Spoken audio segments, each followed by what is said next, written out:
ఈ సీజన్‌లో దొరికే పెద్ద ఉసిరికాయలతో పచ్చడి ఎవరైనా పెట్టుకుంటారు. కానీ చిన్న ఉసిరికాయలతో కూడా పచ్చడి పెట్టుకుంటారని చాలా తక్కువ మందికి తెలుస్తుంది. నేను చేసినట్టు ఎగ్జాక్ట్ ఈ కొలతలతో చేసి చూడండి. టేస్ట్ అయితే అద్భుతంగా ఉంటుంది. నేనైతే ఈ చిన్న ఉసిరికాయలు 1.5 కేజీ తీసుకున్నాను. అన్నిటిని ముందు మంచిగా వాష్ చేసి ఏదైనా క్లాత్ ఉంటే దానిపైన ఆరబెట్టండి తడి మొత్తం పోయేంత వరకు. ఉసిరికాయల పైన తడి మొత్తం ఆరిపోయిన తర్వాత ప్రాసెస్ స్టార్ట్ చేసేద్దాం. నేను వేరుశనగ నూనె వాడుతున్నాను. ఫస్ట్ స్టవ్ పైన పాన్ పెట్టుకుని దాంట్లో కొంచెం ఆయిల్ వేసుకుని హీట్ చేసి ఆయిల్ కొంచెం ఎక్కువే వేసాను. ఒక 1/2 లీటర్ వరకు. ఆయిల్ హీట్ అవ్వడానికి టైం పడుతుంది కాబట్టి పక్క స్టవ్ లో చిన్న పాన్ పెట్టుకుని దాంట్లో ఒక 1 స్పూన్ వరకు ఆవాలు వేసి మీకు దొరికితే చిన్న ఆవాలని ఉంటాయి, అవి యూజ్ చేయండి. పచ్చడికి మంచి ఫ్లేవర్ వస్తుంది. ఒక 1 మినిట్ వేయించుకుంటే సరిపోతాయి ఆవాలు వేయించుకున్న తర్వాత అదే 1 టీ స్పూన్ తో మెంతులు కూడా వేస్తున్నాను. మెంతులు ఎక్కువసేపు వేయించుకోవాల్సిన అవసరం లేదు, అది వెంటనే కలర్ వచ్చేస్తాయి. మరీ ఎక్కువ వేగిందంటే కొంచెం చేదు వస్తుంది పచ్చడి. ఆవాలు వేపుకున్నాం కాబట్టి పాన్ ఆల్రెడీ హీట్ లోనే ఉంటుంది, సో ఆ హీట్ సరిపోతుంది. ఒకసారి వేసి ఇలా కలిపిన తర్వాత స్టవ్ ఆఫ్ చేసుకుంటే ఆ హీట్ కే ఇవి వేగిపోతాయి. ఒక 1/2 మినిట్ లోనే కలర్ చేంజ్ అవుతుంది. చూసారా, ఇలా కనిపిస్తున్నట్టు దూరగా వేయించుకుంటే సరిపోతుంది. ఆవాలు మెంతులు వేయించుకునే లోపు ఆయిల్ కూడా హీట్ అయిపోతుంది. ఫస్ట్ ఒకటి వేసుకుని చూడండి ఆయిల్ హీట్ అయిందా. మరీ ఎక్కువ వేడి కాకుండా మీడియం హీట్ లో ఉన్నప్పుడే ఇలా వేసుకుంటే ఇవి చక్కగా వేగి. ఆయిల్ చాలా హీట్ గా ఉంది కదా, మీరు హ్యాండ్ తో వేయాలి అనుకుంటే అది మళ్ళీ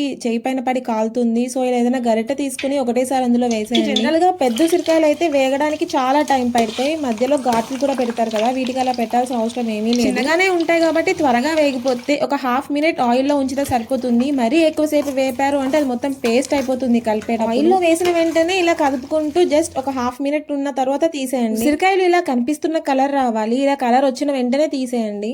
ఇలానే ఉన్న ఉసిరికాయలన్నీ కొంచెం కొంచెం వేసి వేపుకోవాలి. గ్రీన్ కలర్ లో ఉండాల్సిన ఉసిరికాయలన్నీ ఆయిల్ లో వేయించుకున్న తర్వాత కలర్ అన్ని ఇలా మారిపోతాయి. ఉసిరికాయ వేగిందని ఎలా తెలుస్తుంది అంటే మీరు తీసిన తర్వాత ఒకసారి జస్ట్ ఇలా ప్రెస్ చేసి చూడండి, అది సాఫ్ట్ గా అవుతుంది. అలా ఉంటే సరే. దాని తర్వాత ఒకటి అలా మొత్తం వేయించుకున్న తర్వాత ముందే ఆవాలు మెంతులు ఫ్రై చేసి పెట్టుకున్నాం కదా, వాటిని మిక్సీ చేసుకోవాలి. ఆవాలు మెంతులు మొత్తం చల్లారిన తర్వాతే మిక్సర్ లో వేసుకోవాలి. ఇలా మిక్సర్ లో వేసుకునే ముందు కొంచెం సాల్ట్ వేసుకోవాలి. ముందే కొంచెం సాల్ట్ వేసుకోవడం వల్ల చేదు రాదు.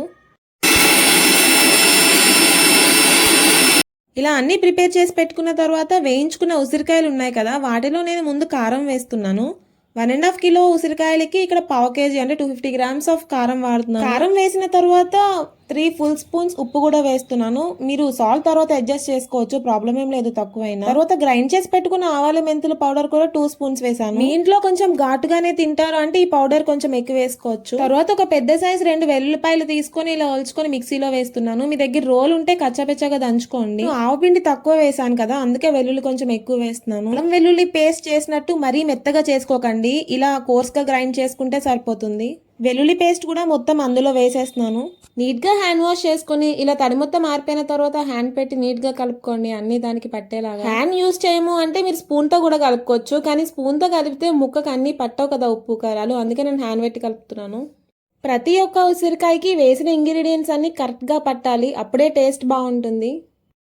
ఇలా అన్ని చక్కగా కలుపుకున్న తర్వాత మనం ఉసిరికాయలు ముందే ఆయిల్లో ఫ్రై చేసుకున్నాం కదా, ఆ ఆయిల్ కొంచెం చల్లగా అయిన తర్వాత ఆయిల్ ఇందులో వేసుకున్నాను. కొంచెం వేడిగానే ఉండాలి, మరీ చల్లగా అయిపోయినప్పుడు వేసుకోకండి, కారం అవన్నీ పచ్చివాసన. ఇక్కడ నాకు కలుపుతుంటే చేయి కాలుతుంది, అందుకే అన్నిసార్లు చూసుకుంటున్నాను.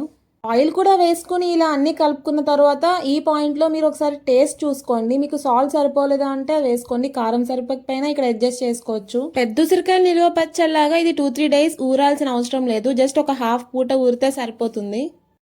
కంప్లీట్ గా ఇది మొత్తం చల్లారిన తర్వాత ఒక ఎయిర్ టైట్ కంటైనర్ లో స్టోర్ చేసుకున్నారు అంటే ఈజీగా 2-3 మంత్స్ ఉంటుంది. మీరు ఫ్రిడ్జ్ లో పెట్టుకుంటే ఇంకా ఎక్కువ రోజులు నిల్వ ఉంటుంది. ఉసిరికాయ పచ్చడి ఇలా ఊరిన తర్వాత కలర్ చూసారా ఎలా చేంజ్ అయింది. తగలకుండా స్టోర్ చేసుకుంటే ఫ్రీజర్ లో పెట్టుకోవాల్సిన అవసరం కూడా లేదు, బయటే చాలా రోజులు నిల్వ ఉంటుంది. ఇప్పటి వరకు చెప్పిన ప్రాసెస్ అంతా ఒక పార్ట్ అయితే ఇది సపరేట్ పార్ట్. ఇప్పటి వరకు పచ్చడి ప్రిపరేషన్ చెప్పిందంతా సైడ్ కి పెట్టేస్తే ఇది అసలైన ప్రాసెస్. పచ్చడి కలిపిన గిన్నె వాష్ చేయకుండా వేడి వేడి అన్నం అందులో వేసుకొని ఇందులో కలుపుకొని తింటే ఆహా అద్భుతంగా ఉంటుంది. గుర్తు పెట్టుకోండి, అన్నం ఇలా పొగలు వస్తేనే దాని టేస్ట్ తెలుస్తుంది. ప్రతి ఒక్కరికి సోల్ సాటిస్ఫై అయ్యే ఫుడ్ ఉంటుంది కదా, నాకైతే ఇది ఏ పచ్చడైనా అది పెట్టిన తర్వాత ఆ గిన్నెలో ఇలా రైస్ వేసుకుని తింటే చాలా ఇష్టం. అంతేనండి, చాలా ఈజీగా చేసుకోవచ్చు చిన్న ఉసిరికాయల పచ్చడి. ఒకసారి మీరు కూడా ట్రై చేయండి. That's it for video and follow for more.